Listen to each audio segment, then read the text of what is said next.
Hey, what's up YouTube? The future is here. I got a special unboxing for y'all today, so stay tuned for a brand new episode of What's in the box?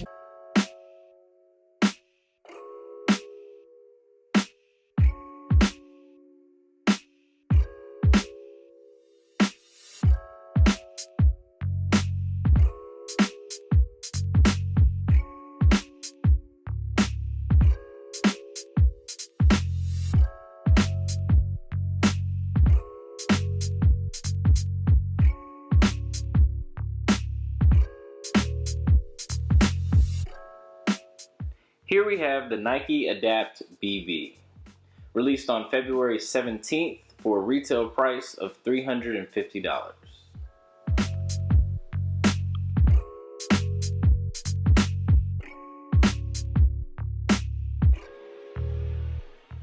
In the box comes with a wireless charging pad,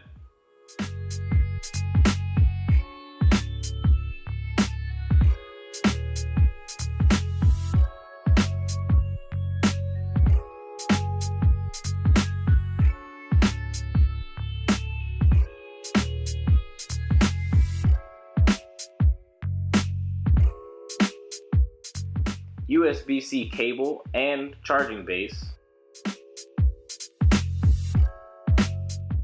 and also a little information booklet.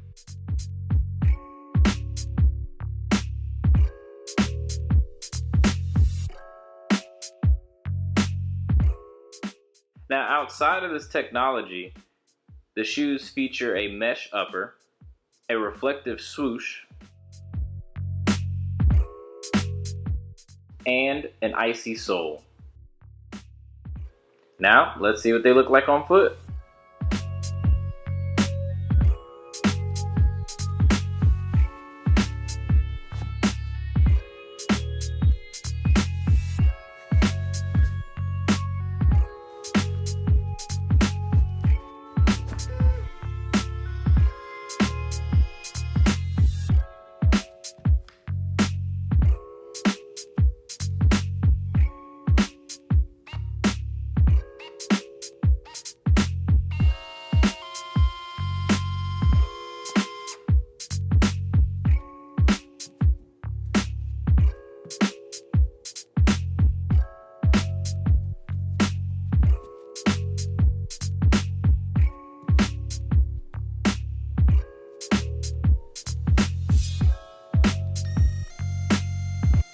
Nike brings their cutting-edge EARL system to basketball. For those of you all who do not know what EARL means, it stands for Electro-Adaptive Reactive Lacing. So that is, in short, power laces.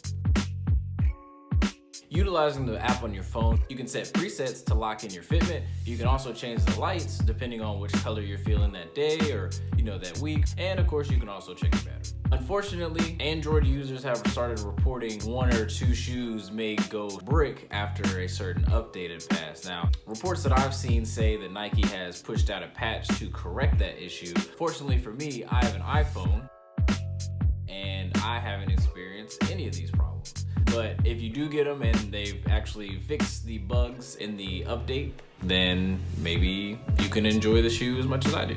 Now, these are Bluetooth connected, so a lot of people will feel, what if somebody hacks your phone or hacks the app in some situation like that? These are probably questions that they thought about, but was probably a low minimum risk, so they went ahead and went with the shoe. Because I couldn't imagine if someone was able to hack it and then just have these power laces just kind of cinch super tight on your feet to cut off circulation. I would hope there are safeties built in so that that's not the case. Typically for basketball players, they're not gonna have their phones at the bench so they could tighten and loosen. They'll just have their presets already kind of set from the buttons on the sole, and with that kind of already saves your immediate presets and you can just loosen and tighten as you feel. Do I play basketball? No, not at all. Will these shoes ever see the court? No, probably not. But for me, as a sneaker enthusiast and someone who enjoys basketball, I think this is a good shoe. And if you have them and tried them, let me know what you think down in the comments. Is it actually a good basketball shoe? Because me personally, I'm just gonna walk around in them because I think they look cool. And it's the most cutting edge technology that Nike has to offer. And I'm into technology, so. One thing I do love about these is the wireless charging aspect of these. Now, the original HyperAdapt had little pods that would magnetically snap to the bottom of the sole. These, you just place the shoes on a charging pad and boom, you're done. Like, that's it. They're charging, and then they have green, yellow, red lights for low battery charging and full. They take the pain of having an electronic shoe with this technology out of it. So it's very simple, very easy to use, like out of the box. Speaking of the box, I'm sure you saw me struggling to open it earlier. Yeah, that was not fun. It's a dope box. First of all, dope box. However, that was extremely difficult to open. It took me about 7 minutes just to really figure out without ripping it open, because I appreciate the box so much. I don't want to just like tear through it, obviously. Just a little like, hey, open here kind of thing, like that would have helped. Not taking away from the package design, because the package design team did a wonderful job. It took me a little bit longer than I anticipated to open it. So if you've been watching the channel for a while, you may remember my brother and I gifted our dad a pair of the Nike HyperAdapt 1.0 for his birthday. Oh, I saw these just come out.